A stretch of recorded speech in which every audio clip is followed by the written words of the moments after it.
Back in Mr. Biggs, in the dressing room, the showgirls erupted into cheers as the outsiders, Elizabeth and her crew, returned with the triumphant news. Fay leaped into Peter's arms, crying tears of relief as she hugged him and kissed his cheek. 3 rat women lifted Stu into the air and paraded him about the room in his little pinstriped suit, while a cabaret line latched onto either of Monster's shoulders and danced the reluctant giant in celebratory circles. Elizabeth discreetly disrobed, donning her little red cloak once more, and slipped into the hallway outside. No one really paid any attention to Ben, but he didn't seem to care. The former lab mouse, swept up in the joy of the moment as he was, just smiled a broad, open-mouthed grin and bobbed about in place. The sounds of celebration grew muffled as the door closed, and Elizabeth was struck with the sobering grunts and moans of the rat men as the wounded were hauled into the lounge and laid out to await treatment for their injuries. There were several loud thuds in uneven rhythm, and the stench of sewer as a large form appeared at the far end of the hallway. Chubby Charlie lurched down towards the dressing room, often pausing to rub his side. "Mr. Vincetti," Elizabeth whispered, nodding politely toward the rat. "Hartley," Chubby Charlie grumbled back, leaning against the opposite wall. "How the times change." Chubby Charlie nodded. "Last time I saw you, you were twice the woman I see now." Elizabeth smirked, remembering. "And you were going to kill Peter." Chubby Charlie chuckled. "Can't tell you how glad I was to fail." The two fell quiet for a time, listening to the joyful noise behind the door. At last Elizabeth spoke up. "I assume you didn't come to reminisce about old times." Chubby Charlie shook his head. "There's still work to be done. I need every hand I can get helping with triage." Yet the moment Elizabeth reached for the doorknob, Chubby Charlie grabbed her wrist, holding her back. "Not yet. Let's give them a moment longer." "Okay, moment's up." With that, Chubby Charlie lurched past Elizabeth and gave a sharp knock on the door. The moment it opened, the look of elation faded from the face of the rat on the other side. She didn't need to hear it. Just the sight of Chubby Charlie was enough to remind her of reality. She stood aside, letting the huge rat through the door. Yet not all members of the two factions were at work rebuilding. One wily mouse loitered in the entryway of Mr. Biggs, just out of sight. Mickey the Towel twirled a knife through his fingers as he listened and waited. As a double agent during the troubled times, he wasn't eager to remind anyone of his existence. At least, not until the conflict had faded into memory. Besides, he liked the shady little spot. He found it comfortable. Mickey jumped with a yelp of surprise as he heard the sudden sound of tapping just outside the entryway. Mickey immediately slapped a hand over his mouth, raising an ear towards the curtain. The rats beyond simply carried on with their business, apparently oblivious to his outburst. Then the tapping came again, accompanied with an urgent whisper. "Mickey! Mickey Laurie!" Mickey peered out the entry, scanning the alley for motion. His lazy eye immediately zeroed in on a pale hand waving him over. "Doc Chuck?" The white mouse peered out from around the corner. "Please, it's father's son." Mickey glanced cautiously over his shoulder and slunk out to meet the deposed despo. "You know, you really look like that Doc Chuck fellow." "I was, as far as anyone knew." "And now you want a new name," Mickey guessed. "You're smarter than I thought." "I need you to hide me." Mickey paused and then let out a cruel giggle. "You need what?" Father's son froze, raising an ear to the air. Mickey, curious, followed suit. Somewhere far off, they heard the faint whine of a small, distant engine. "He is coming," Father's son whispered. "Who is he?" Mickey asked. "Him." Him who?" Father's son seized Mickey by the shoulders and shook him. "Doc Chuck." "I thought you were Doc Chuck." "The real Doc Chuck," Father's son exclaimed. "The pendulum swings both ways." What pendulum? "You recall the 5 fake Charlies?" Father-son explained. "I was the same, but for Doc Chuck." Well, Mickey pried father-son's fingers from his shoulders and gave a faltering giggle. the rats hate you, you know. I don't need them any angrier with me than they already are. Or would be if they knew I was playing both sides during the war. I have to look out for myself right now. Father-son collapsed at Mickey's feet with a wail and wept. "Then you condemn me to death!" Well, better you than me, Doc. With that, Mickey was off, darting across the alley and into the shelter of a pile of cardboard on the other side. From there, he slunk along under the cover of refuse, wriggling through wet plastics and papers. Peering out at the alley's end, Mickey glanced in either direction for signs of pursuit. Though he saw nothing, he could still hear the dull whirring and droning of a rat-sized engine. Mickey burst from cover, scurrying around the corner of a building and scampering down the sidewalk, then ducking into the cover of a gutter. He continued on, relying on the rush of great ape vehicles and the roar of engines to distract from his passing. At the end of the gutter, where a low ramp connected the street to the next alley, Mickey peered over the curb. Still he saw nothing but the empty sidewalk. Yet the low humming, clicking, whirring persisted as if it were coming from nowhere at all. Mickey's mind raced as an irrational panic set in. As quiet as a mouse, obviously, he made a mad dash for the wire mesh fence that loomed just across the sidewalk. Seconds ticked by like hours until he passed under a pair of entwined metal beams and vanished into the shadow of an old cardboard box. Mickey peered around the side of the box, gazing back through the fence to the street beyond.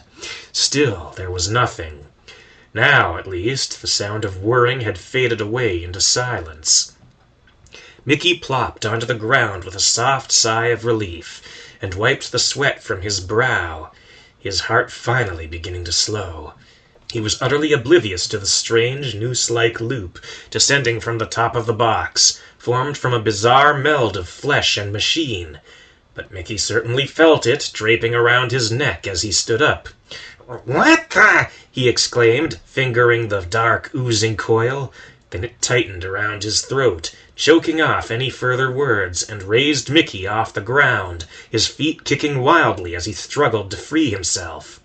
The whirring roared to life once more, and the clicking as the coil contracted itself, segments snapping back together as it grew shorter.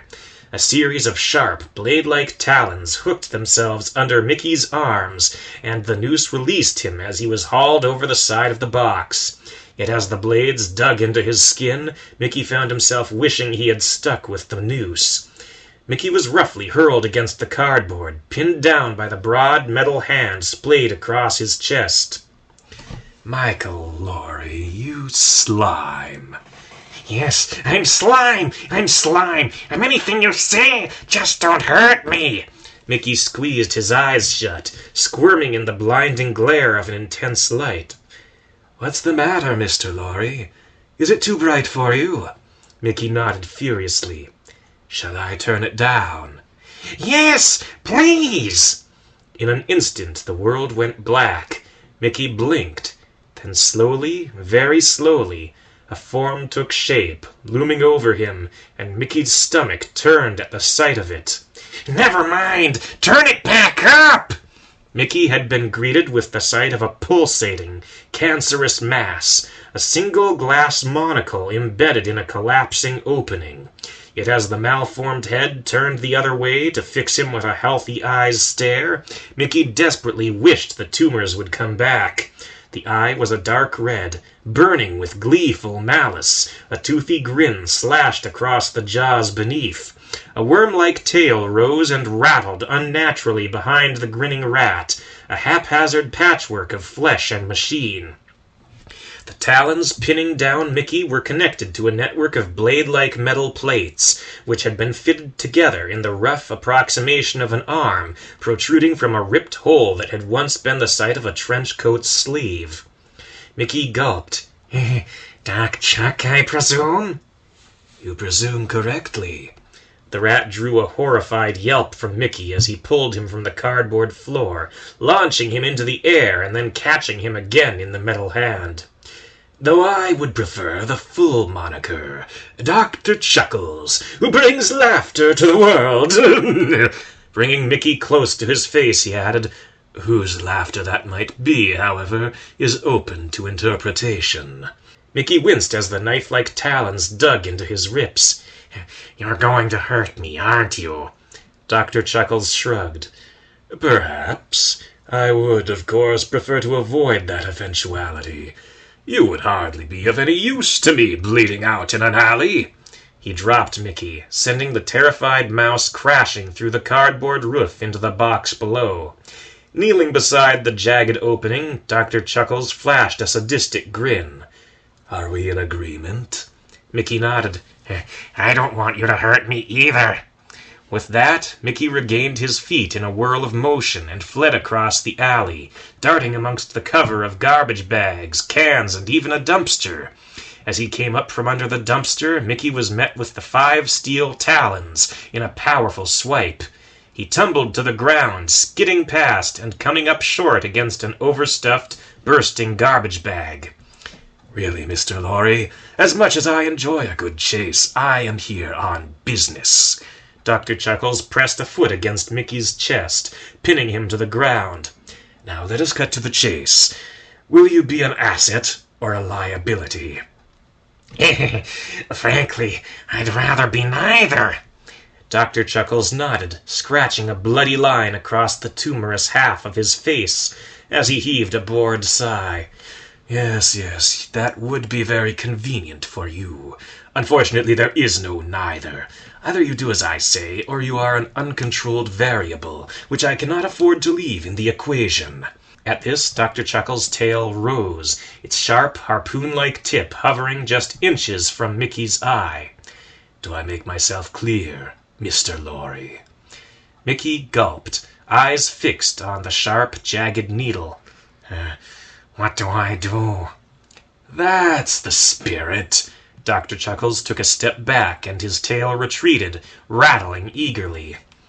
Mickey wheezed as he sucked in a ragged breath and burst into a fit of coughs. He felt as if his chest had just been released from an enormous vice. I simply need you to cut a few wires, Dr. Chuckles explained. Mickey paused in thought. What's the catch? You'll find them inside a wall, just behind your gang's precious lounge.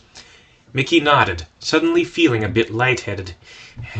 About that, I'm already walking on thin ice. I can't afford another. Mickey fell silent as the jagged spearhead reappeared, inching towards his good eye. What I mean is, yes, Doctor, yes! Good, the doctor chuckled, his tail vanishing from Mickey's sight. Just don't keep me waiting. My quarry is a difficult man to find, and I would hate to have wasted so much effort just to lose him again. Mickey's legs shook as he regained his feet. As he looked up, he found that Dr. Chuckles was already gone. For a moment, Mickey considered reneging on his side of the agreement. He could just hide in the sewers, an incomprehensible labyrinth of narrow passages, divided by broad swaths of flowing sewage. The moment ended with the sound of a loud whine, drawing Mickey's lazy eye towards a curious craft, suspended in the air by the force of 4 small turbines. A bright flash of light beat down on Mickey, forcing him to shield his eyes. When the light faded, the strange craft likewise had disappeared. Mickey gazed about the empty alley, realizing the only alternative was to make a relentless enemy, bent on his death. This was not an option he was about to accept. So he made a hasty return to the old alley, and approached a betrayal that, if discovered, would not be forgiven. Hey, Pete! Faye called, bouncing down from the stage. Pete, you okay? You look like you're waiting for the hammer to drop. What's the matter? Peter was back into his usual form, dressed in his normal tweed jacket and cap, putting his mind and matrixes to use as he helped to bind wounds and broken bones with the spider's silk. Elizabeth and Stu could occasionally be spotted creeping among the wounded, tending to injuries with strips of cloth torn from their fake Charlie suits. Monster acted as a living cane, supporting Chubby Charlie as the rat staggered about, speaking words of encouragement to the patients. Peter had been unusually somber as he went about his work, as if he were a man marked for death. He patted his most recent patient on the shoulder before rising to his feet. Matrix scuttled up the rat's back, perching on his shoulder as he met Faye. "It's just a hunch, but I can't help but think it true." You want to talk about it? Faye's eyes shone with concern. Peter motioned towards the bar and ushered Faye away from the main crowd. With some semblance of privacy, he spoke up in a low voice. "Apparently, Bess unmasked our Doc Chuck. He was not the mastermind he should have been." You think he was a patsy? Peter nodded. "The presence of the biters, and yours, come to think of it, would appear to confirm it.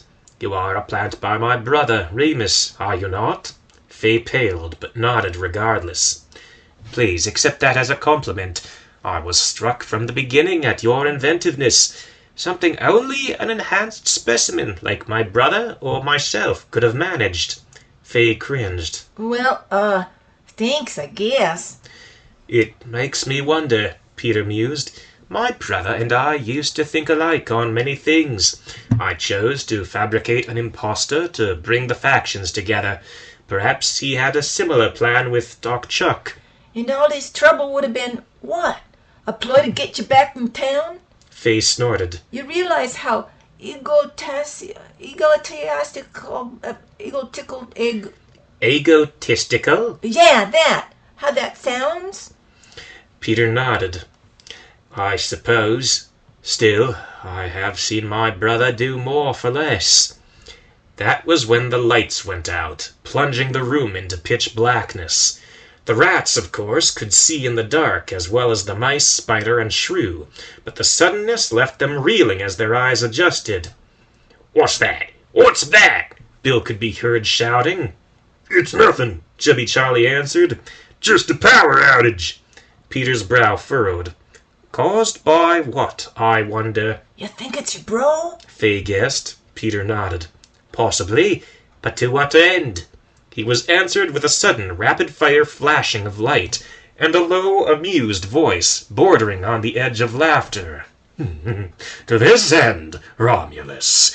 I could hardly slow time with the lights on, now could I?" All around, disoriented rats stumbled and tripped, their perceptions of distance and motion distorted by the alternating light and dark. Matrix gave a squeak of fright and darted for cover. Elizabeth and Stu followed the showgirls, retreating down the hallway towards the dressing rooms. Yet Elizabeth lingered, unable to help but watch. Stu, despite his own cowardice, lingered at her side, though what he could have possibly done was anyone's guess. "I've had some modifications since our last encounter," Dr. Chuckles announced. "Do you like them?" Murray clapped his hands over his eyes and shouted, "Who are you?" "Funny you should ask. It just so happens that I'm the real Doc Chuck." "Get to the stage," Peter whispered to Faye. "Then back to the secret exit." "What's this? You want her to leave? But Romulus, she's as much a part of this as we are. Or have you perhaps developed feelings for her?" A faint light rose, disrupting the strobe-like effect of Dr. Chuckles' eyepiece, as Peter stuck a light bulb in his mouth. Shifting it to the side, he spoke up in answer. "Leave Faye out of this." "Faye, is it? On a first-name basis, are you?" "You fancy her, brother? Why, this is a day for celebration. We are united, and little Romulus finds love, both in the same day." A shotgun blast sent every rat in the place diving for the ground. A line of glasses shattered, raining down shards over the only rat not shaken by the sound of thunder. The light from Dr. Chuckles' mechanical left eye stopped flashing, and instead grew to a blinding intensity as he turned it on Chubby Charlie. The huge rat winced and looked away, yet that didn't stop him from voicing his mind. Whatever your problem is with Pete, forget it. We all owe him, and he's under my protection. Dr. Chuckles grinned, his malicious stare just barely visible behind the glare of his shining monocle. Is that so? Yeah, Murray piped up, stepping to the front of the lounge.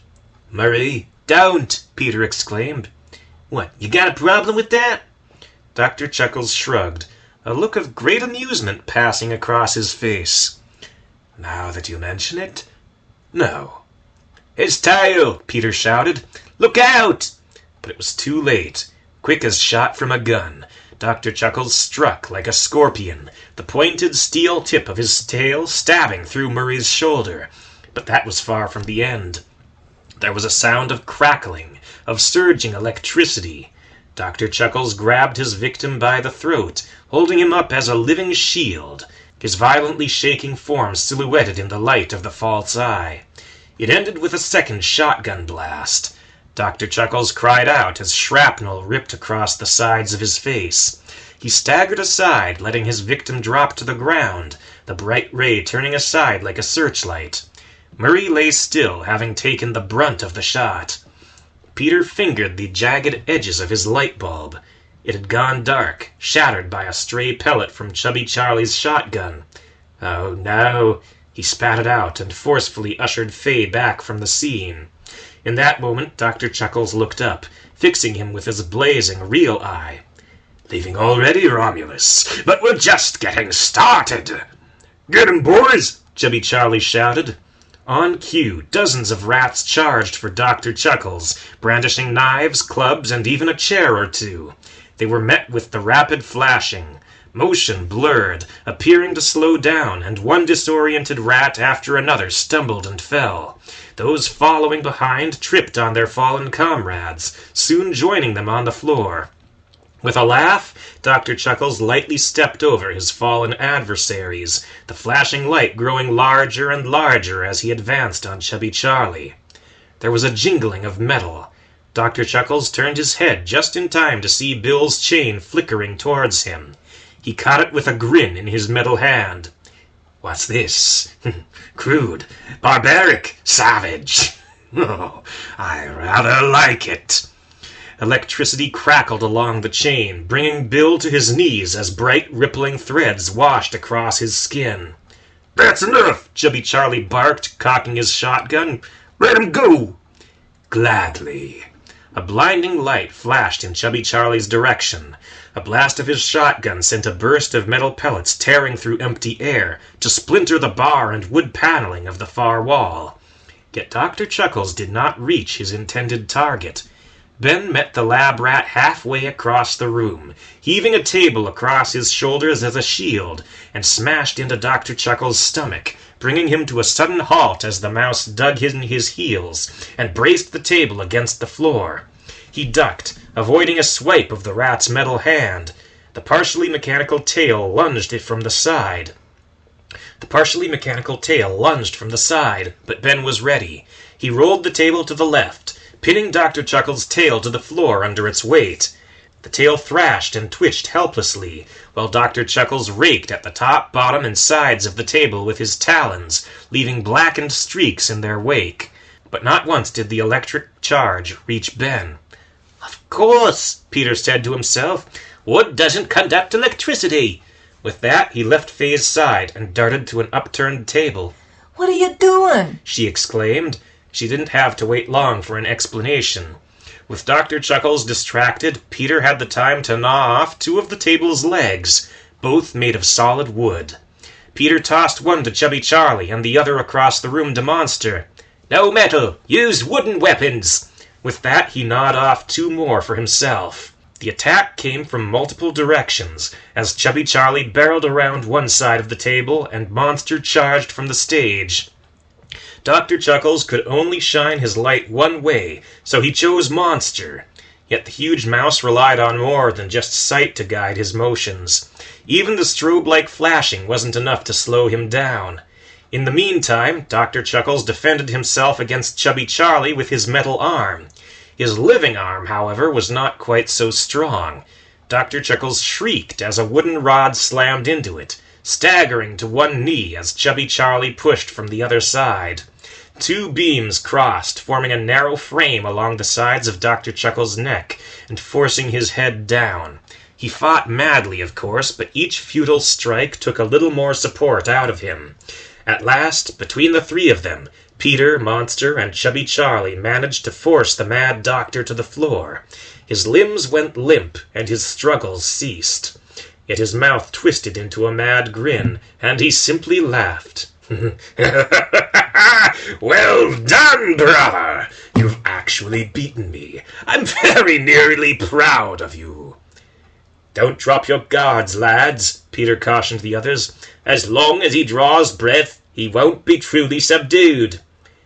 And let's stop his bleeding breath, Bill's voice rasped, dripping with hatred. Pieces of metal clinked together as he gathered up his chain and approached the defeated rat. "Stay back!" Peter shouted. "Come closer," Dr. Chuckles cooed. "Punish me. Give me my just deserts." "Out of the way, Pete," Bill growled. "I owe this fella, not just for the shock, but for all the bloody trouble he's caused." "Yes," the doctor chuckled. "I have been a very naughty boy." "Bill, don't do this," Peter urged. "Can't you see he's manipulating you?" "Firstly, that'll be Mr. Dawson, thank you very bleeding much. Secondly, what's he gonna do? Shatter me eardrums screaming whilst I beat some manners into him?" With that, Bill whipped his chain across Dr. Chuckles' thigh. But instead of crying out, the lab rat cackled with glee. Bill's brow furrowed in anger, and he struck again, only to be met with more mad laughter. "What is this, a bloody game to you?" the frustrated Bill shouted. "Oh, yes, the greatest game of all." "You won't be saying that when I've broken every bone in your body," Bill roared. His blows grew increasingly erratic as Bill focused more energy on force and less on direction. Peter and Monster had to lean away to avoid the chain as a flurry of blows rained down on Dr. Chuckles. And as they leaned aside, their hold over the rat grew steadily weaker. "That's enough, Bilge!" Chubby Charlie barked. "It'll be enough when he's begging for mercy," Bill retorted without breaking his rhythm. That was when it happened. Every joint in the metal arm, from the shoulder and elbow to each knife-like finger, flipped backwards and caught the chain. A sudden yank sent Bill, already off balance and tilting forward, barreling straight into Chubby Charlie's chest. And just like that, the two rats tumbled aside. Next, the metal arm lunged for Monster, sending the giant mouse lurching backwards to avoid the crackling talons. The last to be driven back was Peter. Dr. Chuckles kicked him in the stomach, his foot humming with electricity. What the kick didn't manage, the massive shock did. Peter doubled over with a shout and collapsed onto his side, leaving Dr. Chuckles free to claw his way back to his feet. Then he dug in his talons under the side of the table, and with a great heave of his metal arm, sent it spinning away towards the stage, and Ben along with it. "Pete! Faye shouted in panic. Pete!" Without a thought for her own safety, she rushed to his side, seized him under the arms, and began dragging him away from the fight. Dr. Chuckles raised a curious eyebrow as he turned around, his now freed tail rising and rattling behind him, and laid eyes on the display. "You care for him? You really care for him?" "Yeah, I care for him." Faye spat. "So stay back.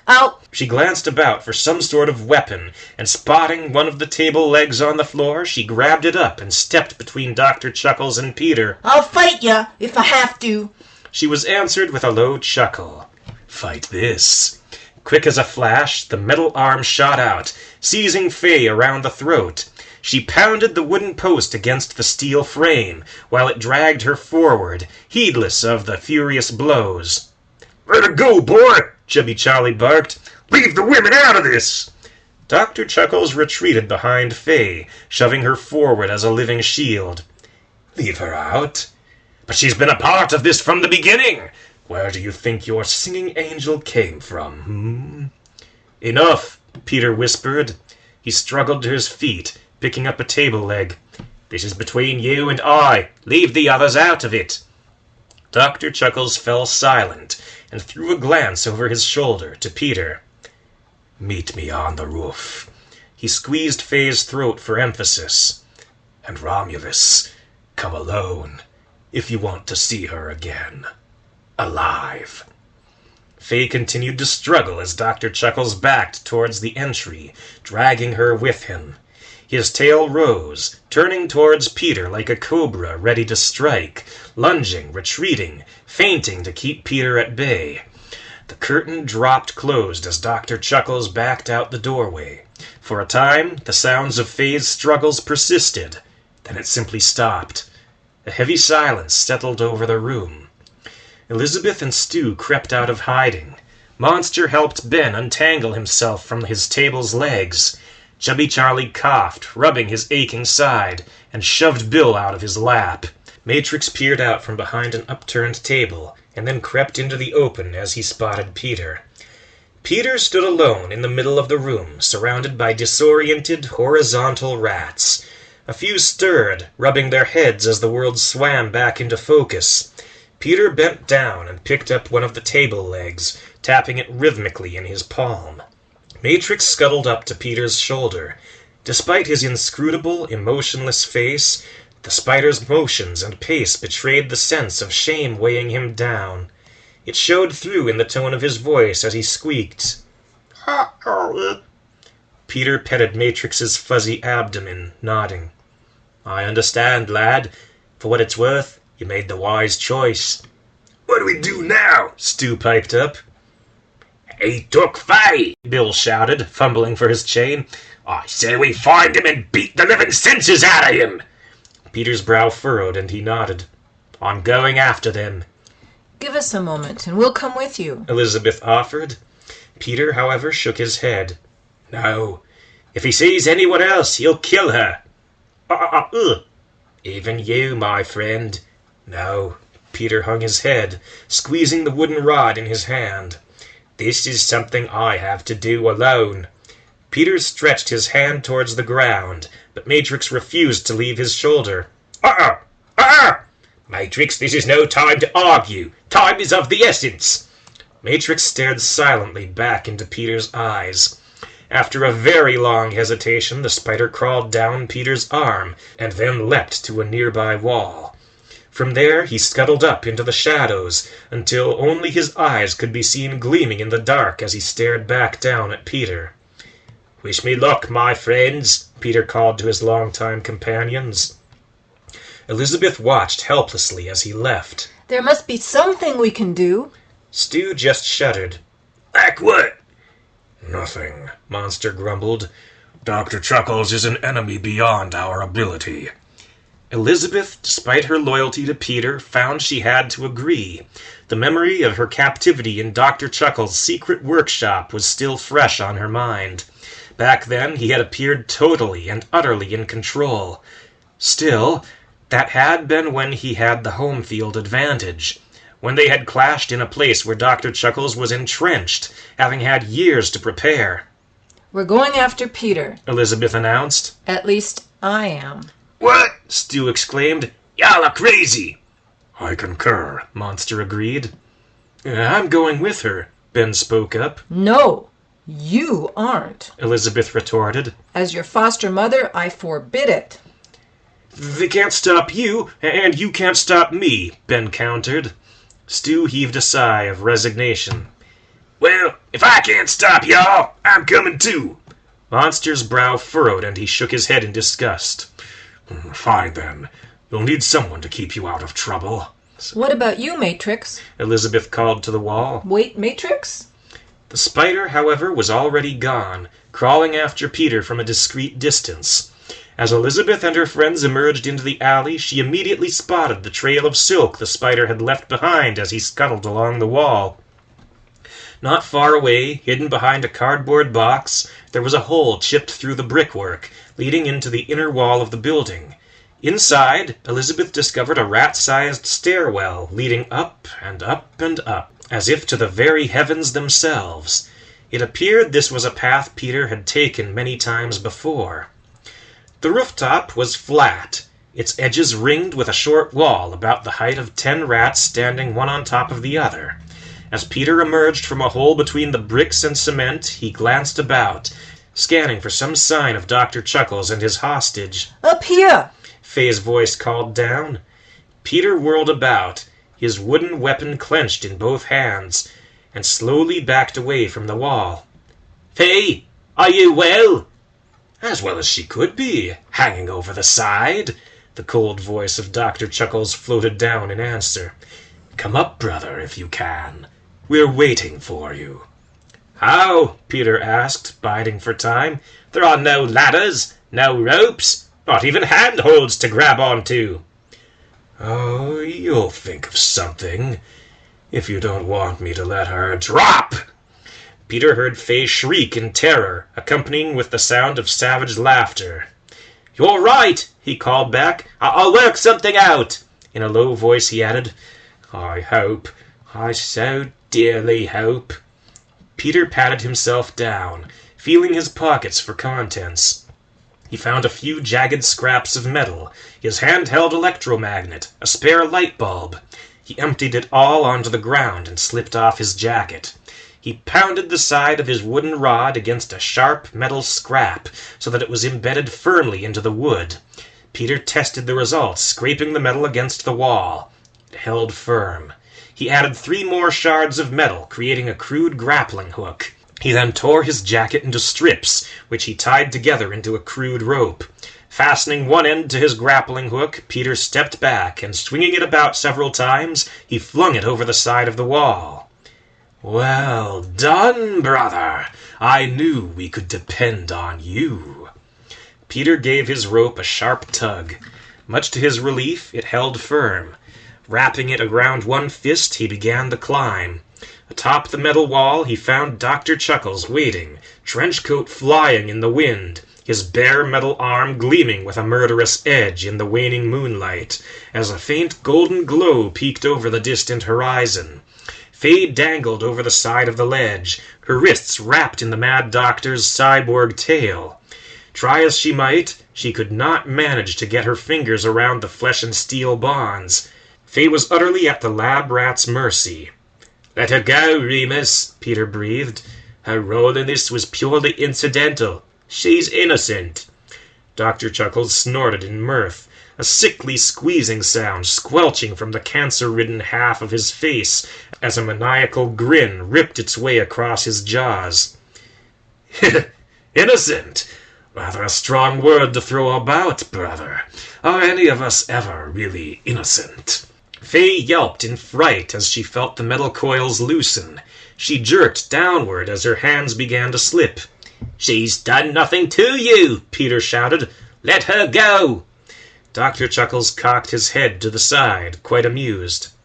"And what about you? Who sent the plea for help that lured you into my web?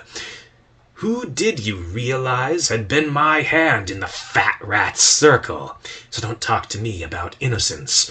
Really, you two deserve each other." Faye cried out as she felt the metal coils shudder. Peter could hear her sobbing as she fought in vain for a hold. Peter retrieved his grappling hook and tore off the rope, brandishing it in a silent threat. "This is between us, Remus. Don't drag anyone else into it. Don't be like Jupiter." "Jupiter," Dr. Chuckles mused. "If I recall correctly, I had promised his hostage would not be harmed. I made no such promise to this dancer.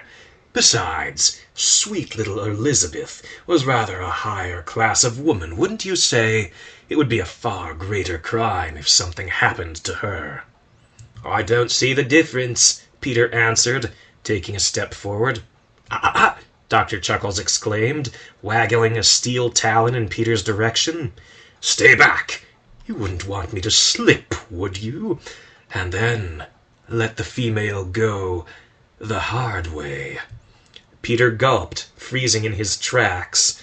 Very softly he whispered, "I was the one that hurt you, Remus. I abandoned you in your hour of need. It's my fault. Mine alone. I deserve to be punished, I know. I accept that."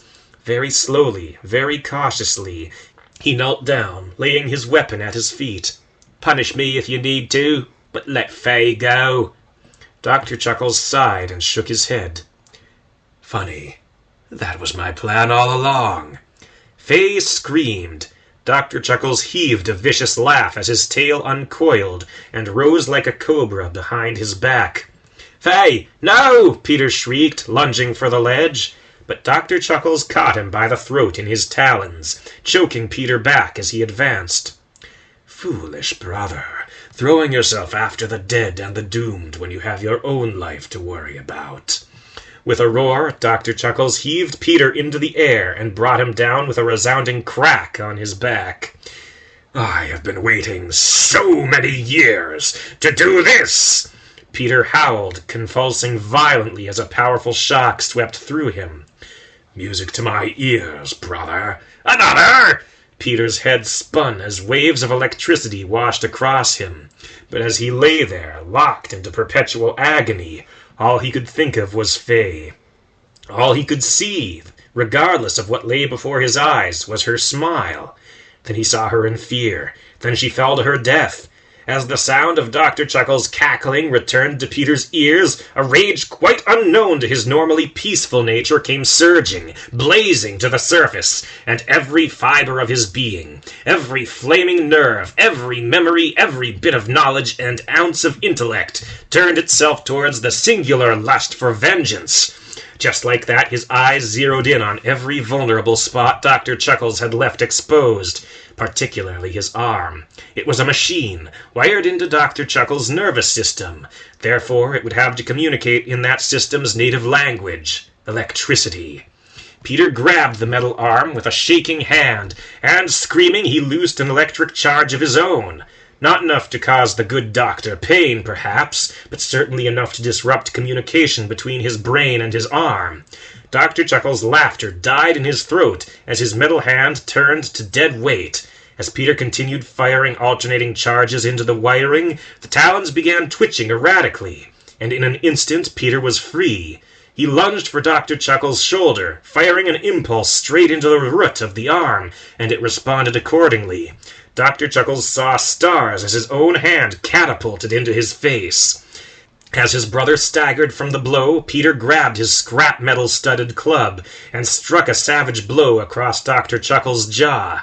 As Peter raised his arm for another strike, the tail appeared, rushing in like a striking viper, and stabbed its way through Peter's shoulder. He gave a cry of pain as the length of the tail crackled and hummed with a forceful rush. The club went flying as Peter's arms jerked about involuntarily. His legs gave out from under him, and Peter toppled to his back. "Very good, brother," Dr. Chuckles growled as he regained his balance. "That hurt. That actually hurt. More than the agony of every nerve in my body burning day and night." Peter screamed as another bolt surged through him. "As my way of saying thanks, I'm going to share it with you. Every last ounce." Peter's back arched beneath him as his body screamed, bluish-white threads crackling as they swam across him in a steady rhythm. Then, not that far away, there came a very faint shout. "Yoo-hoo!" Dr. Chuckles looked up just in time to see two blobs of semi-liquid silk, connected by a thin strand, come spinning through the air at him, not unlike a bolus. The line caught on his nose, sending the blobs spinning and whipping about until they came to a stop with a sudden slap, striking him in the eyes. Dr. Chuckles shouted, more in surprise than pain, shaking his head. Yet the blobs of silk stuck where they landed. If only for a moment he was blinded. It was Matrix, of course, wearing a little cowboy hat and twirling his creation like a lasso. "Yee-haw!" For a time, the steady flow of electricity gave out. Grinding his teeth, Peter grabbed the end of the cyborg tail and wrenched it from his shoulder. His every sense exploded in pain. Peter held his forehead with his good hand, fighting for some semblance of awareness. Through the haze of agony he could make out a blurry form, his brother staggering about, struggling to pull the spider silk from his eyes. Peter took his chance the moment it presented itself. He did not attempt to stand, but crawled on his good hand and his hind legs until he was within striking distance. With a great heave of muscle he kicked, sweeping a foot against the backs of Dr. Chuckle's knees. The mad rat fell to the ground with a crash, roaring in a blend of pain and rage. Peter lunged, slamming his good arm against Dr. Chuckle's feet, and with a howl, gathering all the strength left in him, fired a final charge into them. Dr. Chuckle's legs convulsed involuntarily, kicking against Peter's arm, but Peter held it firm. The force of the twin kicks sent Dr. Chuckles skidding across the rough concrete and over the ledge with a shriek of hatred. "Ambulance!" And just like that, it was over. Peter collapsed to his side, heaving a weary breath. He rolled onto his back, staring up at the sky, his old refuge. He almost smiled. The stars were out, twinkling, the moon high and full, and to the west the sky was bathed in shades of purple, gold, and orange, as the sun peeked over the horizon. Something small hopped onto Peter's chest, and 8 black eyes looked down at him. "I failed, lad. I couldn't save her. I couldn't save either of them." Peter leaned his head back, closing his eyes, his breaths coming fast and shallow. Matrix watched him for a time. Then the spider scuttled away. He retrieved the grappling hook club and the rope of torn tweed jacket. With a bit of silk and a tiny sewing needle, where he kept it no one would ever know, Matrix fastened the two together. Anchoring the hook over the inner side of the ledge, Matrix then tossed the rope down the side of the building and waved. The rope pulled taut almost immediately. Moments later, a shadow fell across Peter where he lay weeping. Peter felt a hand grasp his own and give it a light squeeze. Hey, Pete, it's all right. I'm okay. Peter's eyes snapped open, and as he looked up he could barely believe the sight before him. "Faye?" She smiled, nodding. "You're alive, but how?" Your little pal caught me. Faye answered, tugging on a silk netting around her shoulders. With the harness he made for your buddies, the one they never used. Peter glanced past her to Matrix. The little spider swelled with pride as he met Peter's eyes and gave a little wave. He was waiting on the fire escape. Faye explained. Lassoed me as I was falling. The thing was anchored around a bunch of bars. Peter leaned his head back, his tears of grief turning to joy. He felt dizzy, nearly beginning to laugh with delirium. Okay, funny man. Let's get you down from here, huh? The apes'll be out soon. It wasn't long before Peter was laying out in Mr. Biggs with the rest of the wounded. The other men were strangely quiet as they eyed the triumphant hero. The women, on the other hand, were another story. There was a very special performance that night in Peter's honor. Those performers not busy on stage swarmed about Peter, fawning over him as if he were royalty. Faye herself got up for a few song and dance numbers. As she went through the steps and belted out each note, she didn't take her eyes off Peter even once. She was just as he had imagined her.